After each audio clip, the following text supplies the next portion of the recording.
नमस्कार, hot topic में आपका स्वागत है। मैं हूं अखिलेश शर्मा।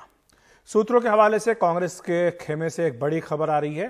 बताया जा रहा है कि कांग्रेस पार्टी लोकसभा में अपना नेता बदलने जा रही है।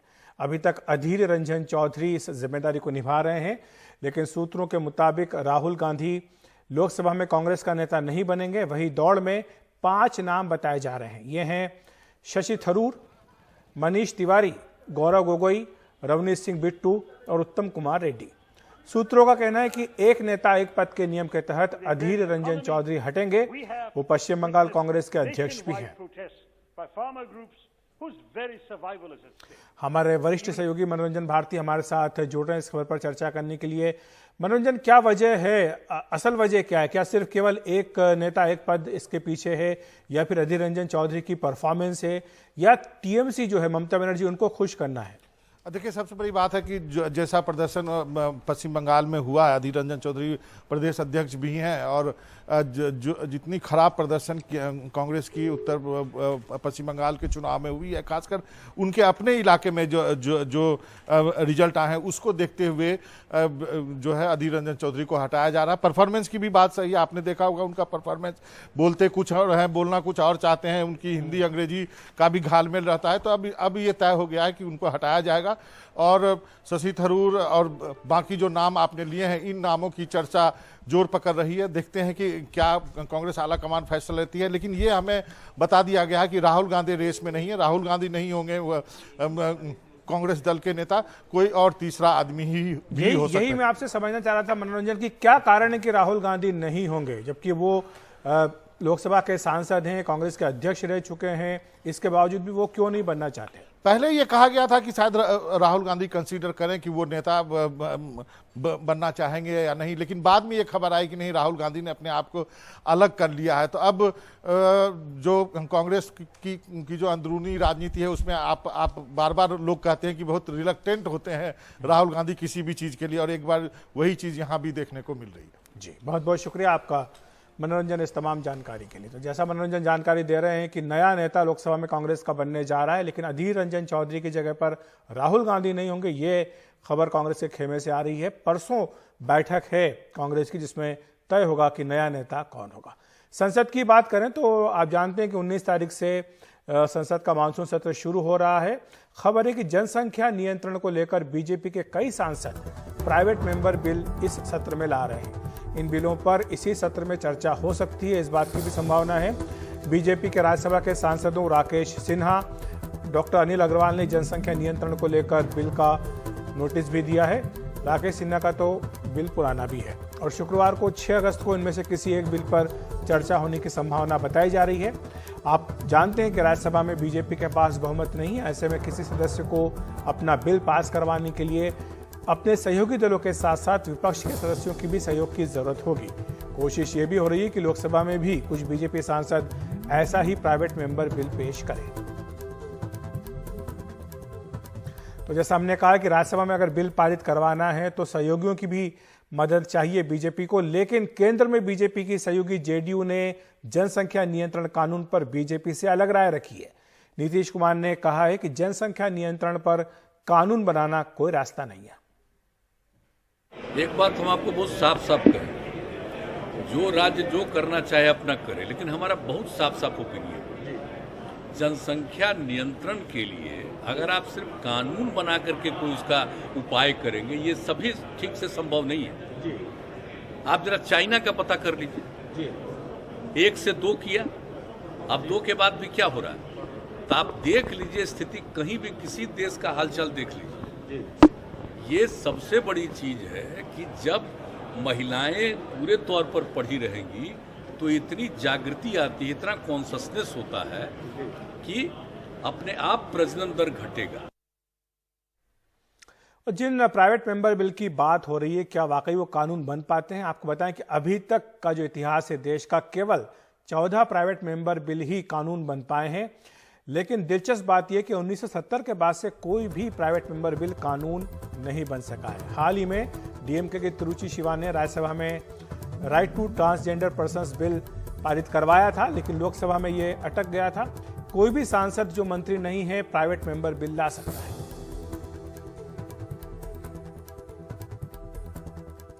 बात कर लेते हैं उत्तर प्रदेश की, जहां यूपी पुलिस ने अल कायदा के 2 कथित आतंकियों मिनाज अहमद और नसरुद्दीन को गिरफ्तार किया है। पुलिस के मुताबिक ये कथित आतंकी अपने साथियों के साथ 15 अगस्त से पहले उत्तर प्रदेश के कई शहरों में धमाके करने की साजिश रच रहे थे। इसके लिए काफी हथियार और विस्फोटक भी इन्होंने जमा कर रखे थे।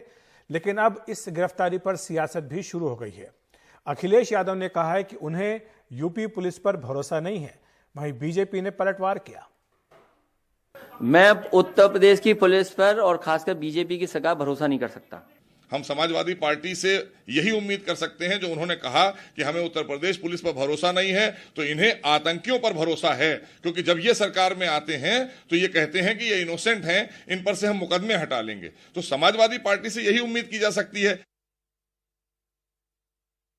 आतंक है, दूसरी तरफ सियासत है। यह सब इसलिए भी है क्योंकि अगले साल यूपी में विधानसभा चुनाव होने जा रहे हैं, जिसमें कांग्रेस भी पूरे दमखम के साथ मैदान में उतरने की तैयारी कर रही है। एक तरफ सोमवार को पूरे उत्तर प्रदेश में कांग्रेस महंगाई और पेट्रोल डीजल की कीमतों के खिलाफ सड़कों पर उतरेगी, तो दूसरी तरफ कांग्रेस महासचिव प्रियंका गांधी वाड्रा ने भी लखनऊ जाने का कार्यक्रम बना लिया है। नई दिल्ली में कांग्रेस के वरिष्ठ नेताओं के साथ कई बैठक करने के बाद उत्तर प्रदेश की प्रभारी प्रियंका गांधी वाड्रा अब 14 तारीख को लखनऊ के दौरे पर रहेंगी। कहा जा रहा है कि प्रियंका 4 दिनों तक यूपी में रहेंगी। इस दौरान उनका आजमगढ़ जाने का भी कार्यक्रम है, जहां दलितों पर पुलिस के अत्याचार को लेकर उन्होंने पिछले दिनों योगी सरकार पर हमला किया था।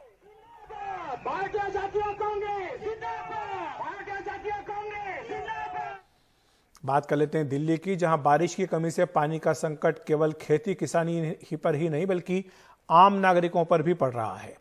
यमुना यहां पर लगभग सूख रही है। इसके कारण पानी का संकट गहरा गया है। लोग परेशान हैं। दिल्ली सरकार का आरोप है कि हरियाणा ने उसके हिस्से का पानी रोक दिया, जिसके चलते ये हालात बने हैं, जबकि हरियाणा सरकार इस आरोप का खंडन कर रही है।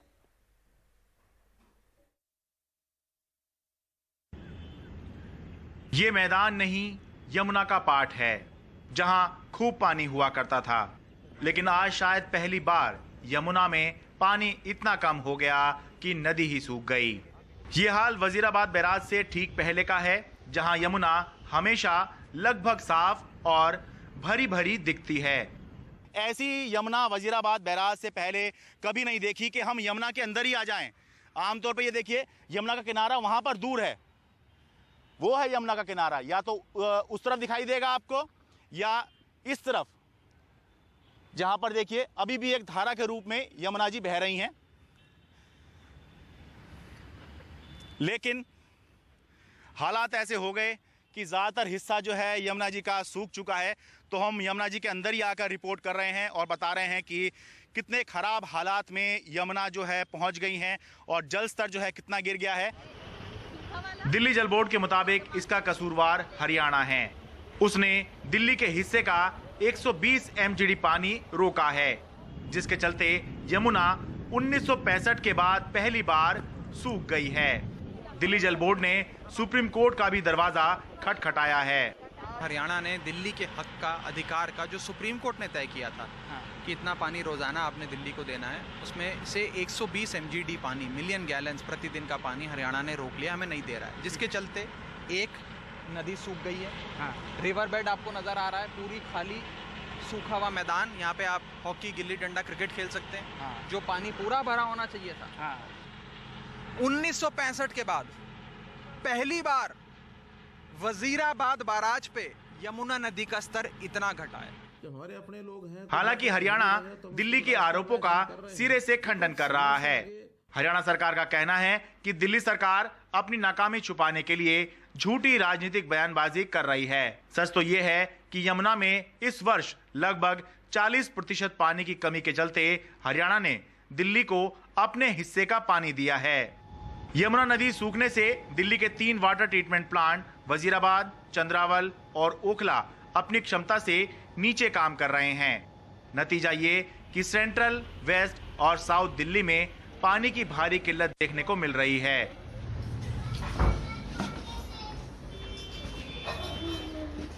सेंट्रल दिल्ली के मोतिया खान डीडीए फ्लैट्स में रहने वाली आराधना अरोड़ा के यहाँ पिछले 3 दिनों से एक बूंद पानी नहीं आया। पीने के लिए पानी की बोतलें खरीदनी पड़ रही हैं, जबकि टॉयलेट के लिए टैंकर से पानी भरवाया है। 3-4 दिनों से पानी आ ही नहीं रहा है, बिल्कुल टैप, बिल्कुल कोई भी आप खोलो, कुछ भी खोलो, यहाँ पर पानी है ही नहीं। पीने का पानी नहीं है, नहाने का पानी नहीं है। हम 4 दिनों से ना तो हम नहाए हैं, ना बच्चे नहाए हैं, और इतनी गर्मी की हालत है, मतलब उस माहौल में ना नहाए ना, हमें पता है कि कैसा होता है, बॉडी पूरी इचिंग हो रही है, इतना परेशान हो रहे हैं। पानी के संकट में राजनीति अवसर खोज रही है।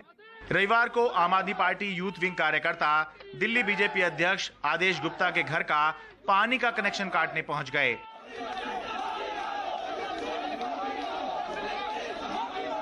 सोमवार को आदेश गुप्ता दिल्ली जल बोर्ड अध्यक्ष सत्येंद्र जैन के घर के बाहर जेसीबी लेकर उनका पानी का कनेक्शन काटने पहुंच गए। दिल्ली में हालात इस कदर खराब हैं कि लोगों को पानी नहीं उपलब्ध है। आपने कहा पानी माफ और बिजली हाफ के मुद्दे पर सरकार आई थी। ये कहा था हम टैंकर माफिया समाप्त कर देंगे, लेकिन आज भी वही टैंकर माफिया जो शीला दीक्षित की सरकार में था, वही टैंकर माफिया आज यहाँ पर काबिज है। कुल मिलाकर सारी समस्या बरसात में देरी के चलते हो रही है, इसलिए हालात अगर राम भरोसे भी कहे जाएं तो गलत नहीं होगा। दिल्ली से शरद शर्मा, एनडीटीवी इंडिया।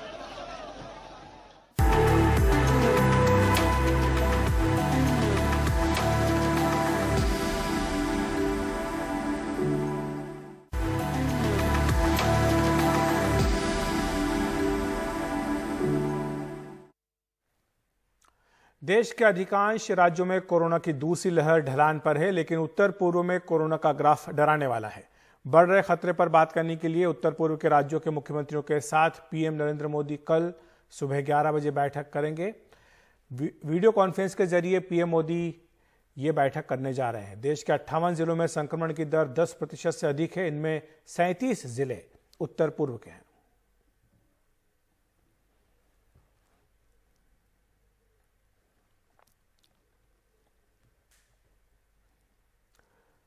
पूर्वोत्तर के जिन जिलों में कोरोना संक्रमण दर 10% से अधिक है, उनमें अरुणाचल प्रदेश के 5, असम सिक्किम के 4, मणिपुर के 8, मेघालय के 7 और त्रिपुरा, मिजोरम, मेघालय के 3 जिले हैं।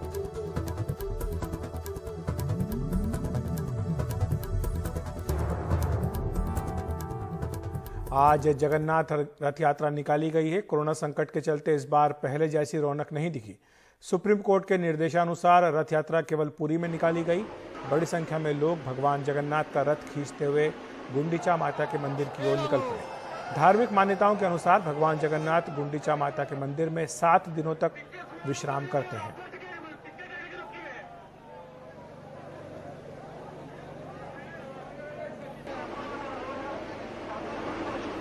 उधर अहमदाबाद में भी जगन्नाथ यात्रा निकाली गई। इस मौके पर गृह मंत्री अमित शाह भी अहमदाबाद पहुंचे। रथ यात्रा से पहले उन्होंने भगवान जगन्नाथ की आरती की। उन्होंने वहां हाथी को अपने हाथ से केले भी खिलाए।